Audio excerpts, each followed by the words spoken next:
Увар! Увар! Увар!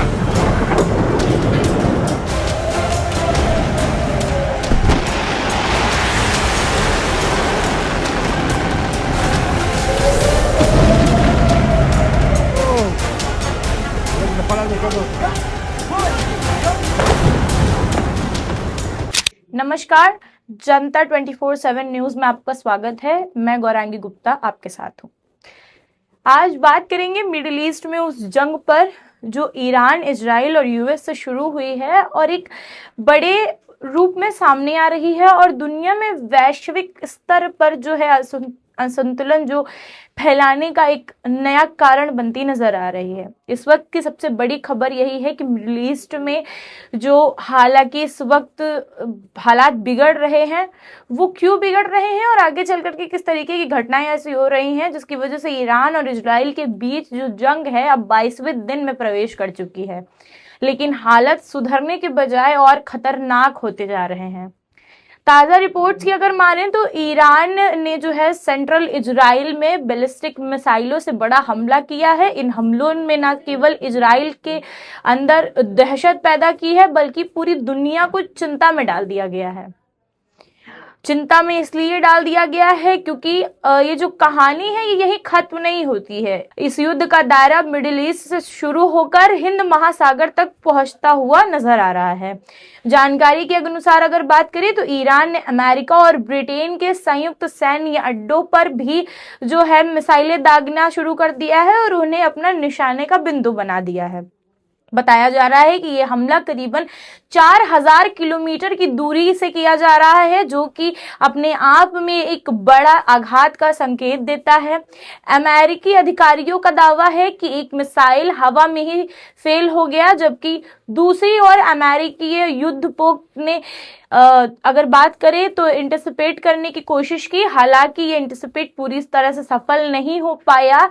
इस पर अभी भी आधिकारिक तौर पर कोई पुष्टि नहीं की गई है, लेकिन जो हमले में नुकसान हुए हैं उनकी पुष्टियां धीरे धीरे हो रही हैं।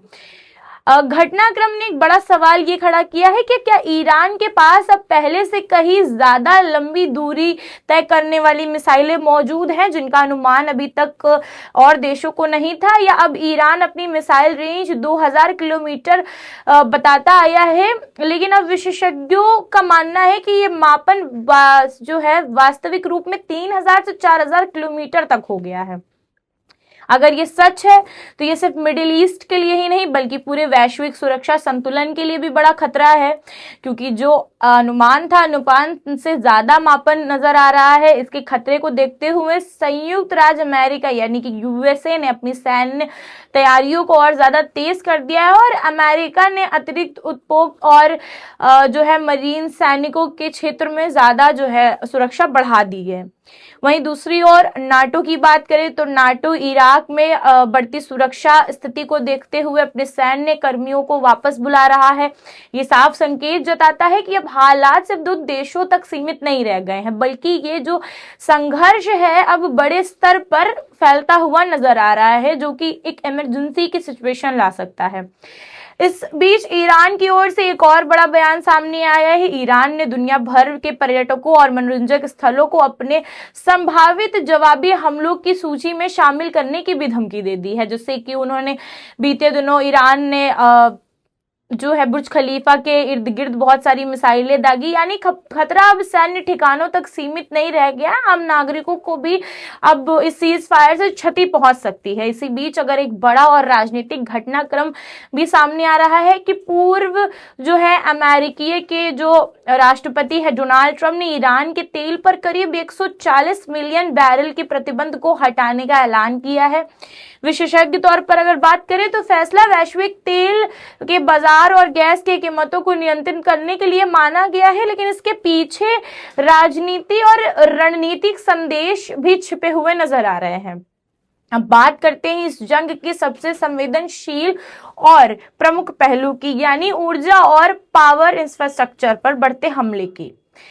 अगर अमेरिका ने ईरान को चेतावनी दी है कि अगर उन्हें स्ट्रेट हार्मो फोर्स को 48 घंटों के भीतर नहीं खोला तो उनके बड़े पावर प्लांट को निशाना बना दिया जाएगा, यानी कि गैस और जो तेल का उत्पादन है उसको निशाना बनाया जाएगा। इसके बाद ईरान ने भी सख्त जवाब दिया। उसने कहा कि अगर उनके पावर प्लांट पर हमला हुआ तो वह अमेरिका और इजराइल की ऊर्जा और जो आईटी सेंटर्स को भी नहीं छोड़ेगा, उन्हें ध्वस्त कर देगा।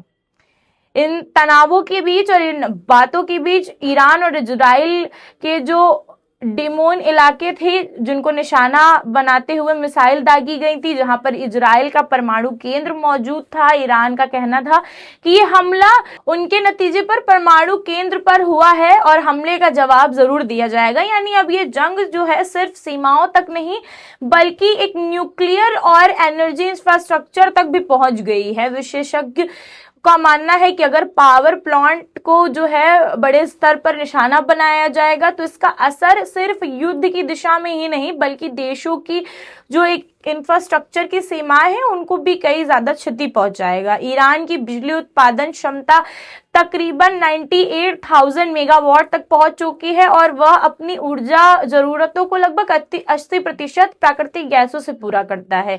यही नहीं, ईरान 2017 से इराक, पाकिस्तान और अफगानिस्तान जैसे देशों को बिजली का निर्यात भी कर रहा था, बिजली की जो है सप्लाई भी दे रहा था। इससे में अगर बात करें तो ईरान का जो पावर ग्रिड प्रभावित होता है तो इन देशों को भी ऊर्जा संकट का बहुत बड़ा जो है खतरा देखने को मिलेगा और उनके लिए एक बहुत ही बड़ी चुनौती सामने आएगी।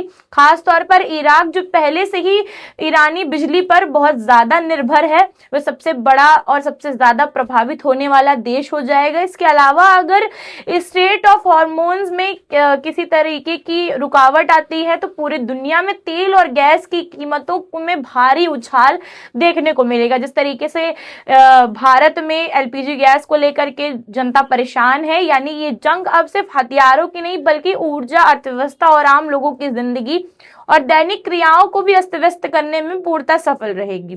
कुल मिलाकर हालात बदलते गंभीरता से नजर आ रहे हैं।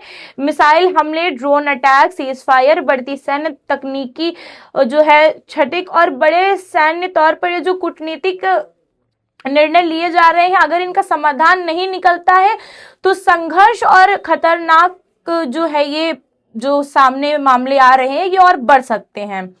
बातचीत इस तरीके से हो रही है कि कूटनीति इस जंग को रोक पाएगी या आने वाले दिनों में जो दुनिया और बड़े देश इसमें शामिल हैं, जो ईरान और इजराइल की जो ये फाइट शुरू हुई और वहां पर जो ईरान के सुप्रीम लीडर अली आयतुल्लाह खamenei की मौत हुई, उसके बाद से ये जो जनमानस को हानि और देशों पर एक दूसरे पर सीज फायर करना, वहां की बिल्डिंग्स हो, वहां के क्षेत्र हो, सैन्य सुरक्षा के जो अड्डे हो, उनको जो ये क्षतियां पहुंचाई जा रही हैं, धीरे धीरे अब ये मानव जीवन को भी प्रभावित करती हुए नजर आ रही हैं।